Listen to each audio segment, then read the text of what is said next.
이시안의 읽은 척 책방. 안녕하세요. 성신여대 겸임교수이자 지식편의점 시안책방의 주인 이시안입니다. 달과 6펜스. 책에 관심 있는 분이시라면 한 번쯤은 들어보셨을 제목인데요. 그런데 도대체 이 연관성 없는 두 명사 달 그리고 6펜스는 무슨 뜻일까요?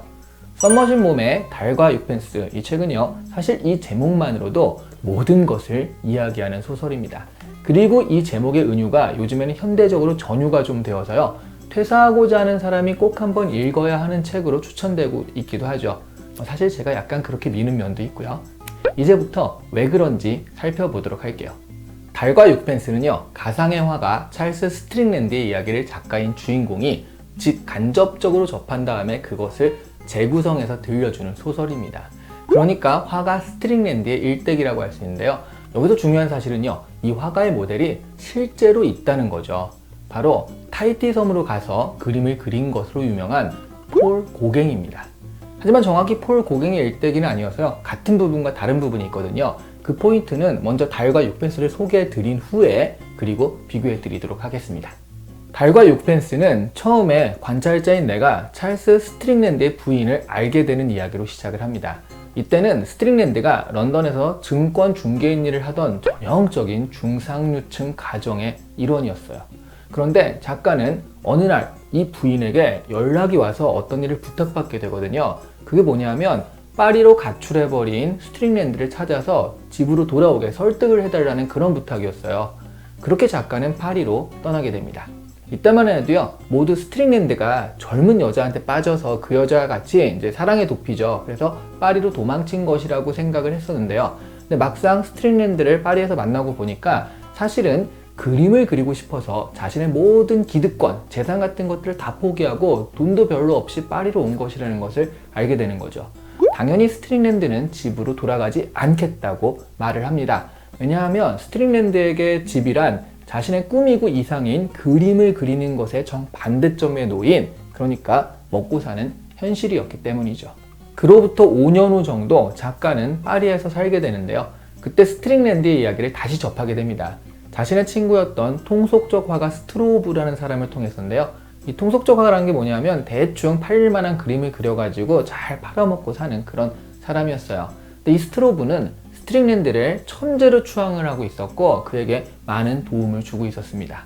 스트링랜드는 한때 주식 중개인으로요 상류층 같은 생활을 했었다는 흔적은 전혀 찾아볼 수가 없었고 그야말로 예술만 아는 아주 가난한 화가로 완벽하게 변신해 있었습니다.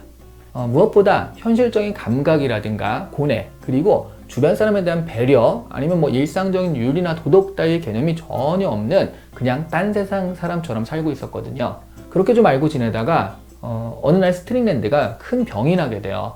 그래서 스트로브는 자신의 집으로 그를 억지로 데려다가 간호를 시켜주는데, 그런데 그 과정에서 스트로브의 아내였던 블란치가 이 남자한테 빠지게 돼요. 그 왜 있잖아요, 예술가한테 풍기는 그 나쁜 남자의 매력 같은 거 있죠. 그런 것 때문인 것 같은데, 그래서 그 블란치는 남편이 스트로브를 버리고 스트링랜드를 따라가요. 중요한 건 스트링랜드가 그녀를 부추긴 것도 아니지만 말리지도 않습니다. 그렇게 따라온 그녀를 그 스트링랜드는 그 그림의 모델로 쓰다가 흥미가 다하니까 그녀를 그냥 냉대하게 돼요. 그러니까 결국 이 블란치는 자살하게 됩니다. 그 후에 스트링랜드는 파리를 떠나서 마르세유라는 항구 도시에서 노숙인 생활을 하게 됩니다. 그리고 거기서 배를 타고요 타히티 섬으로 가게 되는데요. 타히티에서 정착을 한 스트링랜드는 아타라는 원주민 처녀와 함께, 사실 말이 처녀죠, 거의 소녀예요. 소녀와 함께 살림을 차리고요 독립적인 생활을 하면서 그림을 그리게 되죠. 그러다가 나병으로 죽어가게 되는데요. 그 후 자신의 오두막에 불멸의 명작을 그려요. 그리고 죽은 다음에 그 명작은 태워버리라고 유언해서 그 명작은 타버리게 되는데, 하지만 남은 그림들은 이게 천재의 작품으로 알려지게 되고요 고가로 팔리게 됩니다. 그래서 이제는 모든 사람들이 찰스 스트링랜드의 예술성의 천재성에 대해서 감탄하게 되죠. 그러니까 달과 6펜스는요 한 증권 중개인이 자신의 안락한 현실을 버리고요 예술적 충동에 사로잡혀서 예술가가 되는 그런 과정을 그린 소설입니다. 스트링랜드가 증권 중개인이라는 안정적인 직업을 버린 것이 40세예요. 그래서 당신 나이에 그림을 시작한다고 잘 될 것 같습니까? 라는 질문을 받을 수밖에 없었는데요. 하지만 이에 대한 스트링랜드의 대답은요, 나는 그려야 해요입니다. 그런 현실적인 문제를 논하기 이전에 그림을 그리고 싶다는 욕구에 사로잡힌 거죠. 그래서 달은 이상적이고 예술적인 세계를 상징하게 되고요. 반면에 6펜스는 가장 낮은 동전 단위거든요. 6펜스란 동전이 있었어요. 이게 바로 그래서 현실적인 세계를 상징합니다. 우리나라로 치면 뭐 10원이나 1원 정도라고 생각하시면 될 것 같은데요. 그러니까 은유를 풀고 직접적으로 이걸 제목을 보자면 이상과 현실 아니면 그림과 생활 뭐 이 정도가 아닐까 싶은데요. 그 정도 느낌이죠. 정말 달과 6펜스라고 쓰길 잘했죠. 사실 화가 스트링랜드의 모델은 폴 고갱으로요. 증권 중개인을 하다가 35살에 증권시장이 무너지면서 일자리를 잃어서 화가가 되었다고 합니다. 스트링랜드가 자의적으로 화가가 된 데 반해서 고갱은 좀 반쯤은 타의적이었던 거죠. 그리고 고갱의 부인은요, 아이들을 데리고 그를 떠나버려요. 고갱은 그림을 그리며 마르세유에서 작업부 생활을 하다가 타히티로 떠나게 되는데 그 사이에 고흐와 방고흐 방고흐와 공동으로 작업실을 같이 쓰기도 합니다. 타히티에서 고갱은요, 매독과 심장질환에 시달리다가 결국 55세에 심장마비로 죽는데요. 이때 우리에게 알려진 고갱의 여러 가지 그림이 창작이 됩니다. 이렇게 비교하면 스트링랜드가 조금 더 자의적이고 예술적인 열정에 사로잡힌 사람이라는 생각은 들지만 늦은 나이에 안정적인 직업을 버리고요. 화가를 시작해서 어떤 높은 성취를 이룩해냈다라는 공통점만은 확실히 공유하는 것 같습니다.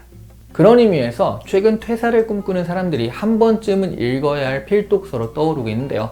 사실 제가 그렇게 약간 밀고 있기도 하다고 그랬죠. 네. 퇴사를 당하는 사람들과 꿈꾸는 사람들은 좀 다르다고 생각을 해요. 회사 가기 싫고 지금 직장이 싫어서 퇴사를 하고 싶은 사람이라면 사실은 이거는 퇴사를 당하는 입장이다 라고 생각할 수 있고요. 반면에 퇴사를 꿈꾸는 사람들은 자신이 하고 싶은 것이 명확히 있는데 시간의 배탈성 때문에 회사와 병행할 수 없어서 회사를 그만해야 하는 사람들입니다. 폴 고갱은 35세 그리고 스트링랜드는 40세에 직업을 그만두고 자신들이 하고 싶은 일에 뛰어들었습니다. 하지만 이들은 그 대가로 부유함을 잃고 가난을 얻게 되죠. 그리고 또한 예술을 얻게 됩니다. 말은 멋져 보이지만 이는 결코 쉬운 선택이 아닙니다. 퇴사를 앞둔 사람들이 이 책을 보아야 하는 이유가 바로 여기에 있다고 생각을 하는데요. 스트링랜드는 달과 6펜스를 두고 고민하지 않거든요. 성공 가능성을 본 다음에 비교하고 새로운 직업에 뛰어드는 그런 것이 아닙니다. 나는 그려야 해요 라는 말에서 알 수 있듯이요.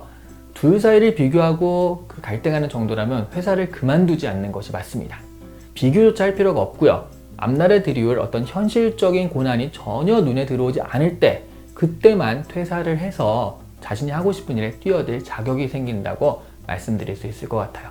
이런 정도의 열정이 아니라면 사실 퇴사 이후의 삶을 견디기가 쉽지가 않거든요. 오늘 이시안의 읽은 척 책방은 달과 6펜스였습니다. 저에게 사실 유튜브는 생업과 전혀 다른 종류의 일이거든요. 경제적으로 보면 생업에 매진해서 그 시간에 돈을 버는 것이 훨씬 나은 선택이긴 합니다.